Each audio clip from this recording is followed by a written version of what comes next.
Hello everyone, welcome back to another episode of r/Entitled People. In today's episode, Entitled Neighbor Part 1, Entitled Neighbor Part 2, Entitled Neighbor Part 3, Entitled Neighbor Part 4. Before we get started, make sure to subscribe so you will never miss a video. So let's get started. Entitled Neighbor Part 1. My parents, until recently, lived in the same house for 50 plus years. We had 3 neighbors on the north side over that time. The first was a little old woman we'll call Eleanor. She was a hermit, and as such us young kids were always scared of her. She died when I was a freshman in HS. It took a few years and then we had a new guy buy the property, Richard. One day we found him cutting down bushes on our property. The houses had about 10 feet between them, our property line was 6 feet from our house. He had 4 feet. The bushes were 1 foot into our property. Eleanor never had an issue with them, she was a nature lover, never mowed her backyard, and when she mowed the front, it was with a push mower, non-power, at 6 a.m. My dad and I confronted him and let him know what those were our bushes he was cutting down, and we were not happy about it. He didn't care. He needed to do it so that he could get his cars into his backyard. You have a curb cut out on the other side of your house, you can mow it and have a straight access to the backyard as the original builder intended. He stormed off, and the next day the bushes were all gone. We watched him drive his cars, on our property, to his backyard. Oh yeah, these were the cheap porches of the mid-80s. Base model 944s. Then Dad and I decided that we needed metal fence posts to mark the property line. We put them 5 inches on our side of the property line. Drove them down really deep. There was very little room for him to get anything past them, especially his cars. When Richard got home we could hear the yelling and cussing for quite a few hours. Then we heard a car start up and back and he successfully got one of his cars out, but not without serious damage to the side, nice sized scrapes all along the side of the car. Our newly planted fence leaned in toward our property. I really wish at that time that we had stuff we have today. I'd really like to have video of that. In any event, we contacted police about the damage of our property, our newly constructed fence. They gave him a ticket. He tried to claim that we damaged his car, and the officer pointed out that he had no right to use our property unless we gave permission, and it's obvious that we had not. He got the other car out not too long after. Same deal, scraped sides to all hell. This was just the beginning of issues we had with him. I look forward to reading more stories about this neighbor. You have a nice writing style. Oh, this is already good. Can't wait for the rest. I'm already invested, love a good entitled neighbor story. I wish you guys had filed charges about the bushes. I'm curious to know why he couldn't clear the curb cut and get his cars out that way rather than damaging them going through the narrow gap? That's a good question and one we tried to have answered many times. After all this happened and the new owners did a remodel, that's exactly where they put the driveway and the garage. There were lots of pine trees and bushes, more than what was on our side. He could have expended much of that same energy clearing that and avoided a lot of conflicts. I guess you'd memorize the non-emergency police line fairly soon. It was a speed dial number on the house phone, yes. Very few cell phones back in the late 80s, early 90s. Entitled Neighbor Part 2. This probably isn't as good as Part 1, but it includes the fence. Ultimately we pulled out the metal fencing and put in treated wood fence posts. We sunk them 4 feet into the dirt, then used a wood lattice panel between them. All of this was up to city code at the time. We also extended the fence well into the front yard. Again, Richard was pissed. He began stacking concrete/rocks/wood up against the fence, which is still 5 inches inside of our property line. Over time it made the fence sag more into our yard. He continued to pile it higher and higher until one day the fence broke. All of his crap fell into our yard. Dad wasn't home at the time, so I took it upon myself to relocate everything back into his yard. So one by one it all ended up near his front porch. As I was getting close to being done, he steps out of his house as a nice-sized rock happens to hurtle right by him. Well, this pissed Richard off.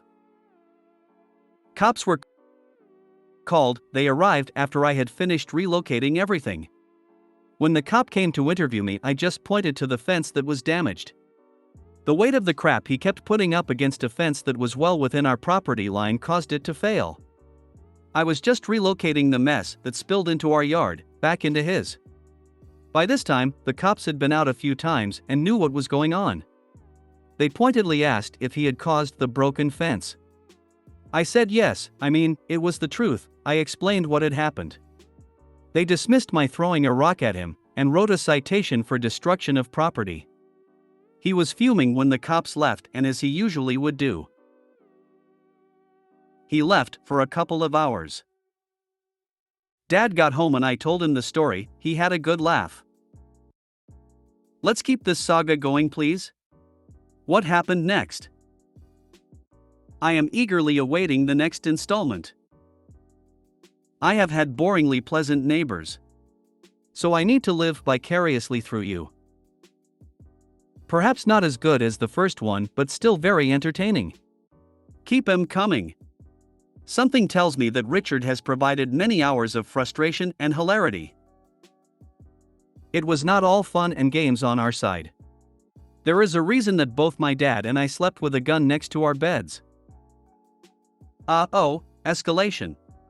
His stuff should not have touched the fence. And he believes you threw the rock. Looking for Part 3. Entitled Neighbor Part 3. This was a fun one too. Richard acquired some signs that said no parking by order of the police and put them out front of his house. At that time I was driving an old 4-cylinder Datsun pickup, green for you who need that, and I was parking out front of our house. The neighborhood, over the years, has moved from single-family to student renting places. We live in a college town and are within easy walking distance to the school. We had a lot of students parking on our street. So sometimes my truck was parked in front of our house or in front of his. With my sister now driving as well, it was just easier to park on the street instead of playing Tetris with cars. Anyway, a few days after the signs popped up, I noticed he was parking his cars, with the scrape marks still on the sides of them all, out front. Okay, fair game. I parked out there as well. He called the cops, and the ticket lady came out and issued me a ticket. When I asked her why, she pointed at the signs. I asked if they were official and if he had the permit for them. She checked. And no, in fact he did not. Then the cops showed up. He was questioned why he needed the signs and how he acquired them. He pointed to his house. Let me get sidetracked for a moment. He had been working on renovating his house for 2 years at this point. The house was small, like efficiency apartment small. 1 or 2 main rooms, a bathroom, etc. I had been in the house on a few occasions when Eleanor was living there. He had this. I don't know what to really call it, a beam. It was meant to lift his roof while he did the internal work on the house. It extended 10 feet out the front and back. This beam was constructed of repurposed wood. Small pieces, large pieces, scraps of all kinds. It looked like a puzzle, and while it may have carried a load, it was not structurally sound. It was a local joke about what he was doing and how. It reminded me of the forts we would build at a friend's house, where any piece of scrap wood was fair game and could be made to work. Back to the story. He got 2 tickets from the cops and 3 from the city. 1, I overheard, was for no permit. Excellent. You should post and edit to your other related posts that there is a part 3. I'm thoroughly enjoying reading this saga. Entitled, and also very, very stupid. Who wouldn't realize that impersonating the police could get them in trouble? I know he wasn't trying to impersonate the police, just reuse signs he found or stole from some other place, and then try and get others into trouble, not him. He did need places to park his cars. The stupid is overflowing if you had not noticed. And, you can't fix stupid. Thank you, OP. Once again, you did not disappoint. I wonder how long it took for the roof to cave in. It never did. The house was foreclosed on, he didn't really work, I don't think, and he lost it and his cars. The new owners did a remodel the correct way and laughed when they pulled his beam from the house after they supported it correctly. We got to walk through after it was complete, with an addition that we had to approve and a new garage on the north side, where the driveway cutout was. It's now a rental, like my parents' house is as well. They moved about 4 years ago. If anyone remembers my douche canoe saga, well, Richard ranks up there with him. Did Richard make animals mad at him? It happened a lot in my saga. Was that the one about the guy who tried to steal a baby raccoon and became public enemy number 1 to the entire family of raccoons? Did Eleanor die in the house? I like the idea of her haunting him. I expecting the neighbor to whip out an ACME labeled product for his next harebrained revenge scheme. This guy is crafty. Wow. Some people just have no sense or respect for others. Guess he isn't able to see things that will snap back into his face. He only sees what he's trying to do to you and is very short-sighted. Richard is a slow learner. Wondering if the day ever came that he learned anything? Doubtful. Oh well, at least, so far, he's quite comical. Entitled Neighbor Part 4. This one happened after most of the other stuff and near the end of his time there. I worked as a student operator in a computer lab. I had the late shift a number of nights of the week. It was good money for babysitting computers. Since it was a college campus, we had to park a fair distance away. One night, I looked up and happened to see Richard in the lab. I should also mention that by this time we had a full family no contact order on him. I didn't think he was a student, but we got a lot of non-students in the lab since we had publicly accessible computers. No logins needed to use them. He was typing like it was going out of style. Then he got up and left. We did have cameras at the entrances, so I saw him leave. I went over to his machine and pulled the file from the trash that he had been working on. I printed a copy and read. It was about all the trouble the neighbors were making. Hey, that's US. And how he can't get anything done because we keep turning him in. Then the letter went legal. He was trying to write like it was a letter from a lawyer, etc. I laughed it off. He didn't show up again that I recall when I was there. One night a few weeks after that I signed out of my shift and went home. It was after 1 a.m. I noticed him sitting in the parking lot in one of his cars smoking. Okay, I thought to myself, this is interesting. I hopped in my Datsun pickup and started it up, and it was loud. My muffler had finally let go. I took off out of the lot, trying to not over-rev to make it loud at 1 a.m. for anyone but me. I noticed that he took off at the same time and went the same direction. Okay, this is the way home, but I decided to test to see if he was following me, and yep. I took the most out of the way home, using main streets instead of the side streets, which would have been 10x quicker. Only to have him keep following. I went around a block close to the house to make sure I wasn't just dreaming this, and nope. He followed right to the house. I parked in the driveway this time. He parked where he could in front of his house. I woke Dad up and then we called the cops.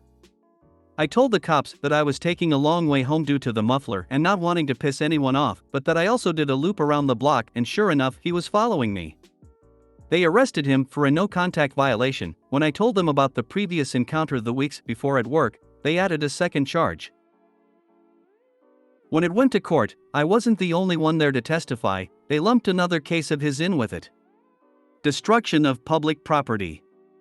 After all that had happened, he no longer had a driver's license. He got pissed because he had to take public transportation. He got more pissed when the driver wouldn't stop between 2 stops to let him out. He kicked the windows out of the bus.